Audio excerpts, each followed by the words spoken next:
mendengar dan melihat NU keliling nganggo proposal hanya anggaran 5 juta, 10 juta. Aku sebagai putra daerah ya izin. Nah di sini aku punya solusi. Tentunya kami punya strategi bagaimana menghidupkan NU agar bisa bersinergi dengan PKB. Disinilah saya akan membesarkan NU melalui jalan apa? Saya berikan UMKM biar dia bisa usaha sendiri ketika mau bangun entah madrasah atau musola, paling tidak sudah punya modal. Nah, kami sebagai kepala daerah akan mensubsidi dari sumber yang lain yang ini bisa berjalan. Poinnya adalah yang disampaikan oleh beliau, Gus Yusuf, bagaimana menghidupkan NU, melindungi patayat, kemudian petani, insya Allah itu target saya. Sementara PAD dari Pemalang membangun sangat minim banget. Artinya untuk mendorong hal ini supaya PAD-nya Pemalang itu naik. Baik.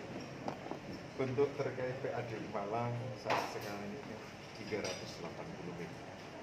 Dan itu mau dihitung kayak apapun sulit untuk menghitung. Kami punya strategi. Apa itu strategi? Kami akan berkoordinasi dengan kementerian lembaga yang ada di pusat. Bagaimana bisa nyengket, bahasanya wong Pemalang ini nyengket. Dan ini yang selama ini tidak pernah dilakukan oleh beliau-beliau. Kami memaklumi keterbatasan informasi, keterbatasan berita, sehingga beliau tidak bisa nyengket itu. Ketika kami izin Allah dapat kepercayaan dari PKB, maka saya akan mengoptimalkan peluang. Apa itu salah satunya? Dana bagi hasil, dana kurang bayar, bahkan saya mengoptimalkan dana hibah. Definisi hibah itu tidak mesti harus dari pemerintah, bisa dari pemerintah provinsi kita bisa terima, bisa kita terima dari kabupaten lain yang sudah maju meningkat PAD-nya. Ada sumber anggaran lain. Ini gini Pak Heri, kalau misalnya nyengget ke pemerintah pusat, daerah-daerah yang lain kan juga sama. Ini di sana tabrakan dan akan dibatasi. Nah bagaimana kalau misalnya mendatangkan investor sebanyak-banyaknya, baik dari pertanian dan lain sebagainya, link-link itu mungkin bisa dijalin. Gimana? Baik. Ya. Pertama yang perlu saya sampaikan bahwa kenapa investor sampai sekarang yang besar-besar belum bisa masuk ke Pemalang?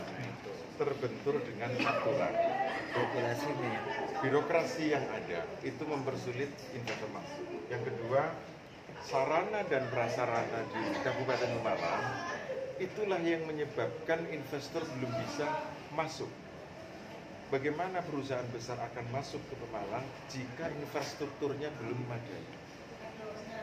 Birokrasi berbelit-belit, terutama dari laporan keuangan daerah itu akan aku sentuh lebih dulu, kami perbaiki sehingga di mana kelemahannya di situ kami akan mengevaluasi. Jadi dari saya terkait investor bahwa kami bisa datangkan, tapi kami juga harus mempersiapkan sarananya dulu, gitu loh. Bagaimana investor mau tertarik kalau tempatnya belum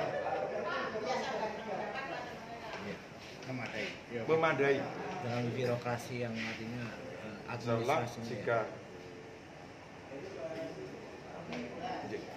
Jika saya dapat percaya dari PKB, yang pertama saya membawa program kerja, bukan visi misi. Dan inilah yang diharapkan oleh masyarakat Pemalang seluruhnya. Konektivitas saya di kementerian lembaga akan kami optimalkan, hubungan baik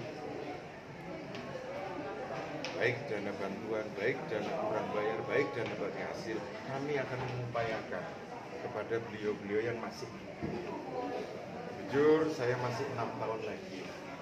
Saya rela cinta ke pulang Pemalang, saking saya prihatin. Memang saya harus turun. Ketika aku komentar di luar Pemalang, seperti halnya saya membersihkan akuarium, dibersihin kotor maning karena nyonung jabat sih, anda yang jero ya tergerus kabir. Mungkin itu saja. Terakhir satu lagi.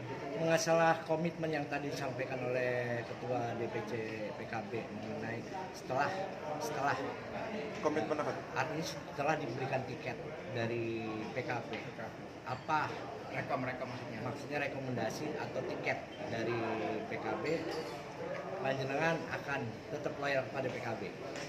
pasti Pak. PKB dan NU kami akan rangkul bersama. Tidak ada yang kami pisahkan, karena itu bagian dari satu kesatuan bagaimana Ijo Roroyo ke Malang. Begitu saja. Terima kasih. Terima kasih.